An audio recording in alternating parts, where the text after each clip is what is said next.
Welcome one and all. Today we're going to be taking a look at Disc Jam. We're going to be doing a review alongside of a quick tutorial of the basics of the game, teach you what you need to know to get into your first match and hopefully win that.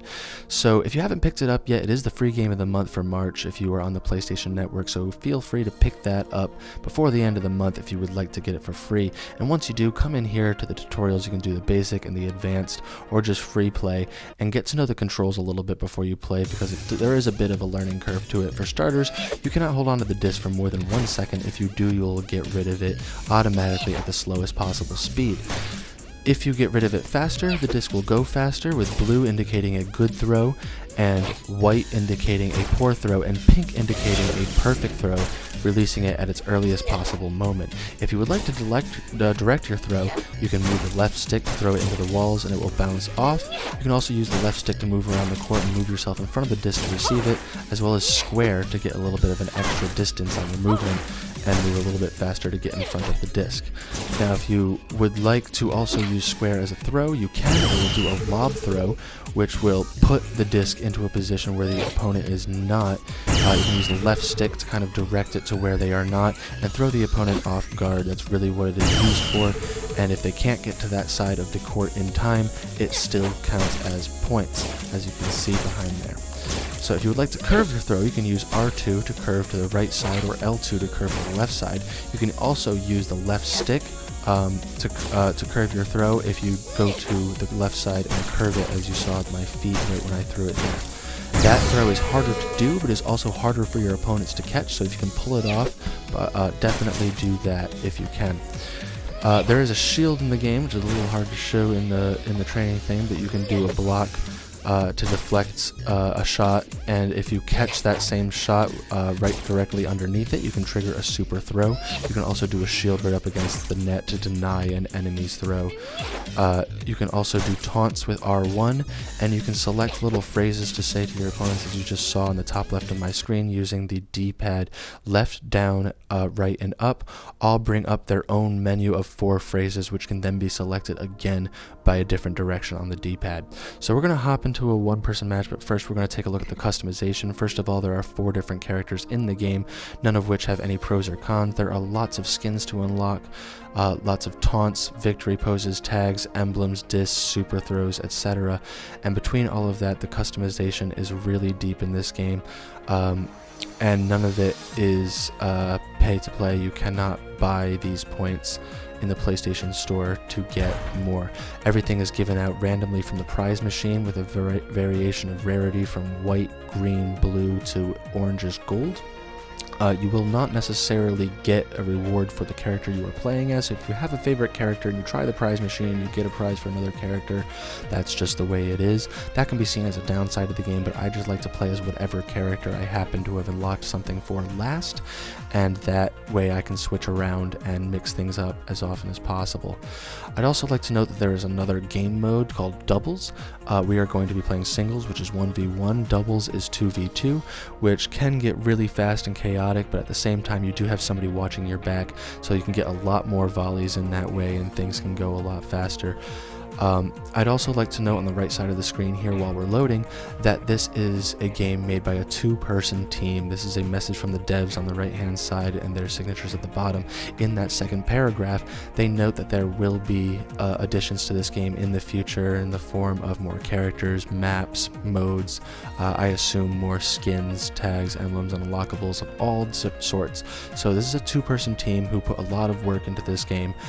There's a lot of attention to detail in the game, and they are also not abandoning the game, so I think there's a lot to be said for that, and they are also allowing us to have it for free this month. So like I said, if you haven't picked it up this month before March is up, be sure to get into the PlayStation Store and just download it. There's no reason not to. If you like Rocket League, this gives a lot of the same thrills. It is really fun, really competitive, and it is split screen. You can pick it up and play with a friend, which makes it even more fun, really addicting. So this opponent here, looks like they might be getting put down right away. They said nice try. Maybe I just got lucky on the first throw. They do seem to know what they're doing. They got 2 perfects in a row there. Getting more than one perfect in a row and doing numerous perfects will increase the speed every time. So you can get perfect and then perfect and then perfect and then perfect. Your throws will be almost unstoppable.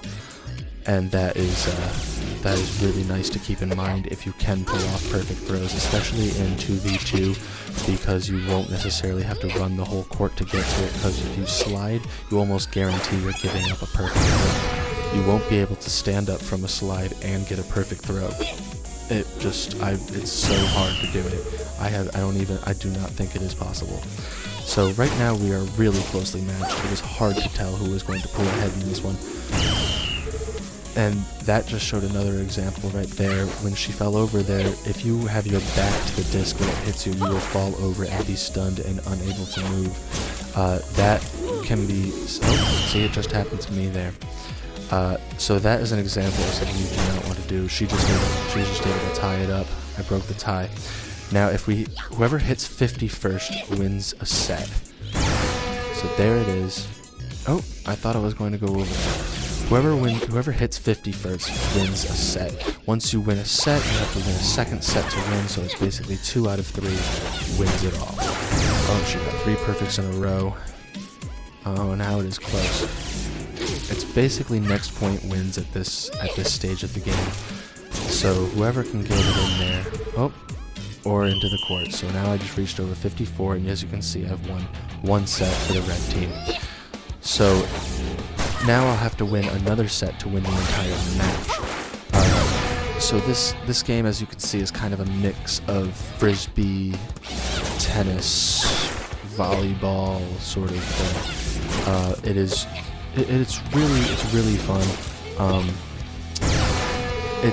It doesn't have quite the playtime. It doesn't have the longevity of some of the larger open world games and things coming out nowadays. But if you just want to sit down and play something fun for a little bit, you can do that. You can download it and play with your friends.